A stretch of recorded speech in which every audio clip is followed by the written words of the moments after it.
Apa yang dilakukan umat Islam ketika memulai sholat? Ya, menghadap kiblat. Karena menghadap kiblat merupakan salah satu syarat sah sholat. Tapi tahu nggak, penentuan arah kiblat punya cerita yang cukup panjang. Antara lain, umat Islam pernah sholat menghadap ke arah Masjid Al-Aqsa di Yerusalem sebelum kemudian berubah menjadi mengarah Ka'bah di Mekah. Bagaimana penentuan kiblat untuk Muslim di Indonesia? Dan mengapa ratusan ribu masjid di Indonesia pernah bergeser arah kiblatnya?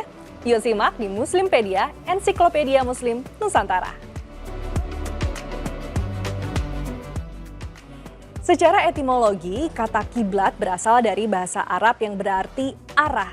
Dalam konteks ibadah, menghadap kiblat merupakan salah satu syarat sah sholat. Karena itu, umat Islam di seluruh dunia saat melaksanakan sholat akan menghadap ke kiblat yang sama, yaitu ke arah Ka'bah di Masjidil Haram.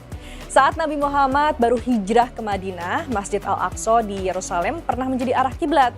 Namun pada tahun kedua Hijriah, saat Rasulullah sholat di Masjid Kiblatain, turun perintah menghadap ke Ka'bah sebagai kiblat.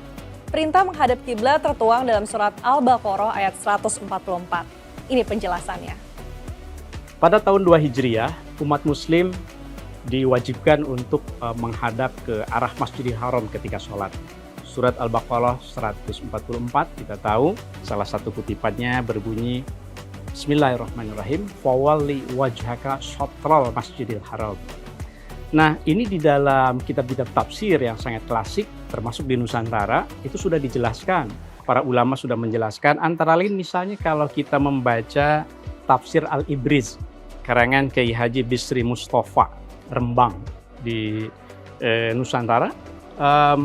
Di situ disebutkan tafsirnya bahwa fawalli wajhaka syatral Masjidil Haram mongko ngadepno to sira ing rahi sira ono ing arah-arah Masjidil Haram. Jadi bagi umat muslim yang ada di Mekah tentu saja menghadapkan sholatnya itu ke arah Masjidil Haram. Tetapi kemudian yang menjadi perdebatan para ulama adalah apakah menghadap ke Masjidil Haram itu persis ke Ka'bahnya atau sebetulnya bisa ke Masjidil Haramnya saja. Nah, itu menjadi perdebatan para ulama sejak lama termasuk di Nusantara. Bahwa kewajibannya, misalnya kalau kita baca di dalam teks-teks yang sudah ratusan tahun usianya, Sabilul Muhtadin misalnya, karangan Syekh Arsyad Al-Banjari abad ke-18.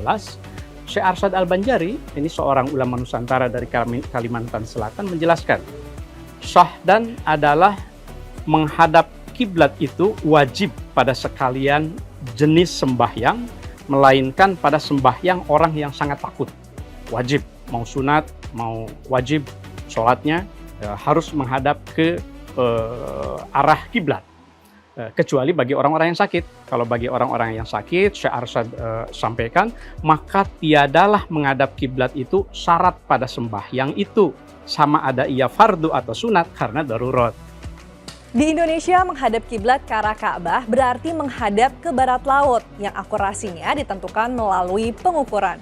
Terkadang arah kiblat masjid mesti dihitung ulang karena sangat mungkin terjadi pergeseran.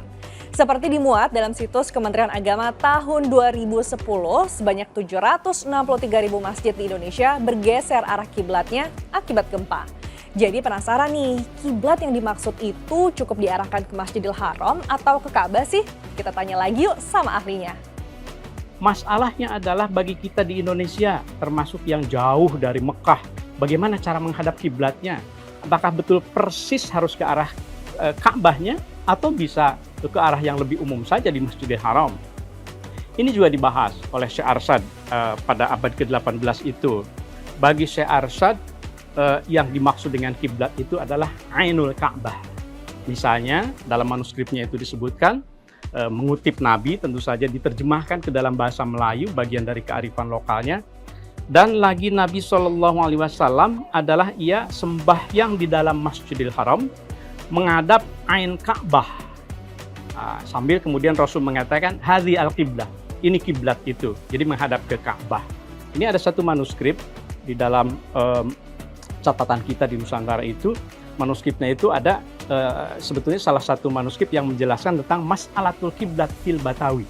Ada masalah kiblat nih, beberapa masjid itu tidak lurus. Itu pada tahun 1771. Dan salah satunya, ini ada catatannya seperti ini, peringatan tatkala diubah mihrab Masjid Kampung Sawah zaman Haji Muhammad Arsyad Banjari. Artinya pada masa itu arah kiblatnya tidak tepat. Dulu itu kiblatnya diluruskan oleh Syekh Arsyad Al-Banjari sehingga menghadap ke Ainul Kiblat. Nah, tetapi memang punya alasan. Syekh Arsyad itu menjelaskan bahwa mengapa yang masjid di Khatulistiwa itu harus diluruskan, karena yang di Betawi khususnya itu memang menyalahi dan tidak sesuai dengan beberapa masjid yang lain. Setelah Syekh Arsyad Al-Banjari itu ada Said Usman, misalnya abad ke-19, awal abad ke-20 juga menulis Tahrir Aqwa Al-Adillah fi Tahsili Ainil Qiblat. Digambarkan bagaimana posisi kita di Nusantara itu menghadap sholat itu harus ke barat tetapi agak miring sehingga menghadap ke Ainul Qiblat. Oh, jadi gitu toh. Yuk koreksi lagi, sudah benarkah arah kiblat kita? Jangan sampai keliru ya. Nantikan topik lainnya di Muslimpedia, Ensiklopedia Muslim Nusantara.